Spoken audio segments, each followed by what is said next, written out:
अस्सलाम वालेकुम dear viewers. पिछले लेक्चर में हमने इंडिविजुअल एम ऑफ एजुकेशन के बारे में पढ़ा था। आज के इस लेक्चर में हम सोशल एम ऑफ एजुकेशन के बारे में पढ़ेंगे। सोशल एम ऑफ एजुकेशन, जैसा कि नाम से ही जाहिर है, सोशल डेवलपमेंट से ताल्लुक रखता है। It means education should ensure development of the society और स्टेट।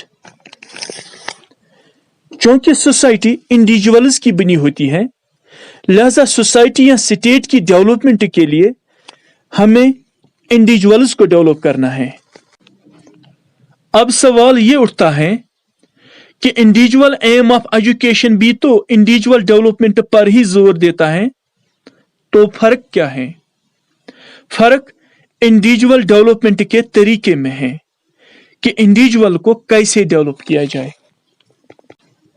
इंडिविजुअल एम के मुताबिक एजुकेशन इंडिविजुअल्स को उन्हीं के इंटरेस्ट्स, नीड्स और एबिलिटीज के एतबार से डेवलप करती है, जबकि सोशल एम के मुताबिक एजुकेशन इंडिविजुअल्स को सोसाइटी या स्टेट के नीड्स, इंटरेस्ट्स और रिक्वायरमेंट्स के एतबार से डेवलप करती हैं।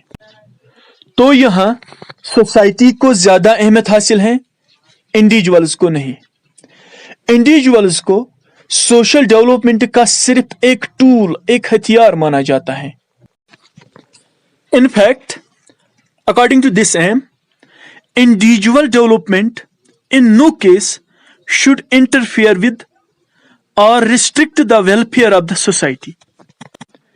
इसकी मिसाल हमें स्पार्टन सिस्टम ऑफ एजुकेशन में मिलती है, जो एंशंट ग्रीस में थी, और नाजी सिस्टम ऑफ एजुकेशन में मिलती है, जो वर्ल्ड वॉर सेकंड से पहले जर्मनी में थी। स्पार्टा एंशंट ग्रीस का एक सिटी स्टेट हुआ करता था।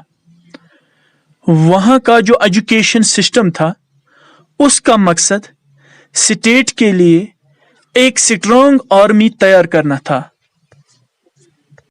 इसीलिए वो इंडिविजुअल्स को मिलिट्री स्कूल्स में ट्रेनिंग देते थे, ताकि वो आर्मी में भर्ती होने के लिए तैयार हो जाए।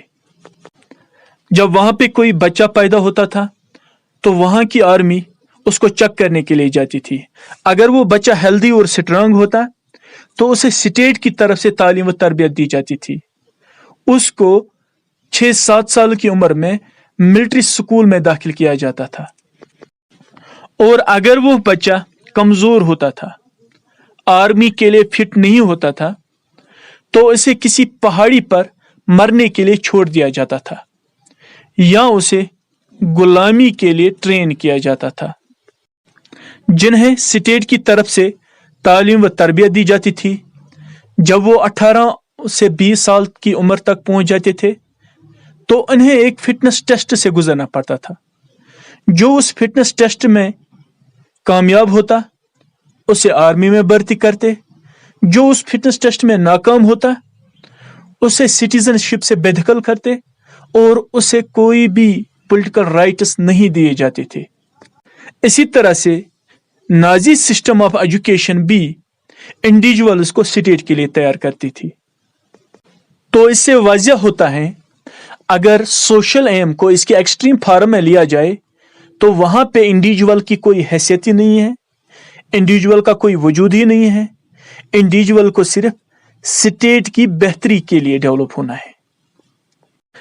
इसीलिए सोशल एम की इस एक्सट्रीम फॉर्म को क्रिटिसाइज किया गया है कि यह डिजायरेबल नहीं है। इनफैक्ट इंडिविजुअल एम को भी अगर हम उसकी एक्सट्रीम फॉर्म में लेंगे, तो वो भी डिजायरेबल नहीं है। तो यहां पर इंडिविजुअल एम और सोशल एम में रिकंसिलिएशन की जरूरत है। जहां पे इंडिविजुअल डेवलपमेंट ज्यादा जरूरी है, वहां पे सोसाइटी या स्टेट को कुर्बानी देनी है, और जहां पर स्टेट की डेवलपमेंट ज्यादा जरूरी है, स्टेट या सोसाइटी की डेवलपमेंट, तो वहां पर इंडिविजुअल को कुर्बानी देनी है। अब हम देखेंगे सोशल एम ऑफ एजुकेशन में क्या क्या आता है। Social aim of education involves development of democratic citizenship, यानी हमें एक इंडिविजुअल में डेमोक्रेटिक सिटीजनशिप की क्वालिटीज पैदा करनी है ताकि वो गवर्नमेंट की एक्टिविटीज में अच्छे से पार्टिसिपेट कर सके। इसी तरह से इसमें डेवलपमेंट ऑफ ट्रू पैट्रियोटिज्म आता है, यानी एक इंडिविजुअल में हकीकी हुब्बुल वतनी पैदा की जाती है। Next one is development of art of living in a society, यानी एक इंडिविजुअल को सोसाइटी में जिंदगी गुजारने का तरीका सिखाया जाता है ताकि वो सोसाइटी में अच्छे से एडजस्ट हो सके और सोसाइटी को फायदा पहुंचा सके। Another one is development of qualities of leadership and followership, यानी इनमें लीडरशिप की क्वालिटीज भी पैदा की जाती हैं और फॉलोअरशिप की क्वालिटीज भी पैदा की जाती हैं। इसी तरह से इसमें डेवलपमेंट ऑफ वोकेशनल एफिशिएंसी आता है, यानी एक इंडिविजुअल को वोकेशनली एफिशिएंट बनाया जाता है, उसे रोजगार कमाने के लायक बनाया जाता है, जिससे उसको भी फायदा पहुंचता है और सोसाइटी को भी फायदा पहुंचता है, और उसमें सोशल एफिशिएंसी भी आती है। तो यहां तक सोशल एम का कंसेप्ट आपको समझ में आ गया होगा कि सोशल एम क्या है, इसमें क्या क्या आता है।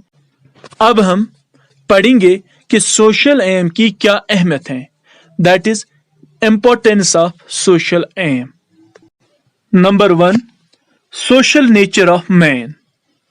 अरिस्टोटल जो एक ग्रीक फिलोसफर हैं, वो कहता है man is a social animal, यानी इंसान एक समाजी जानवर है।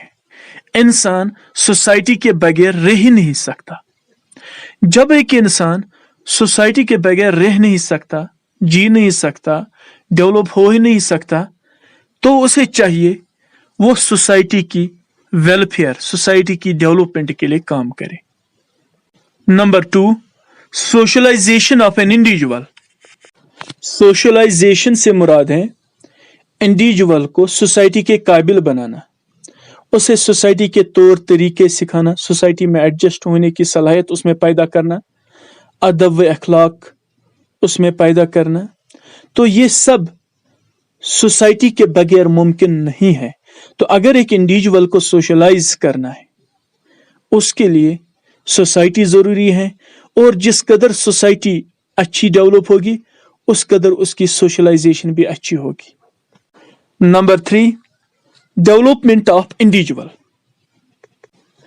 एक इंडिविजुअल की डेवलपमेंट सोसाइटी के बगैर मुमकिन ही नहीं है, बल्कि सोसाइटी के बगैर इंडिविजुअल डेवलपमेंट की कोई वक़्त ही नहीं है।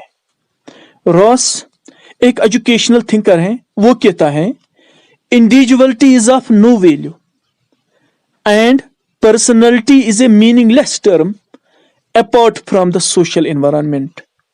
लिहाजा इंडिविजुअल की डेवलपमेंट के लिए सोशल डेवलपमेंट जरूरी है, सोसाइटी जरूरी है। Now the fourth and last one is to ensure justice, peace and security in the society, यानी सोसाइटी में अमन व अमान, इंसाफ और सिक्योरिटी बरकरार रखने के लिए सोशल एम जरूरी है, ताकि कोई भी इंडिविजुअल खुद के फायदे के लिए दूसरों को नुकसान न पहुंचाए, जिससे वहां का अमन, वहां का जस्टिस सिस्टम डिस्टर्ब हो जाए। With this our today's topic is over. Thanks.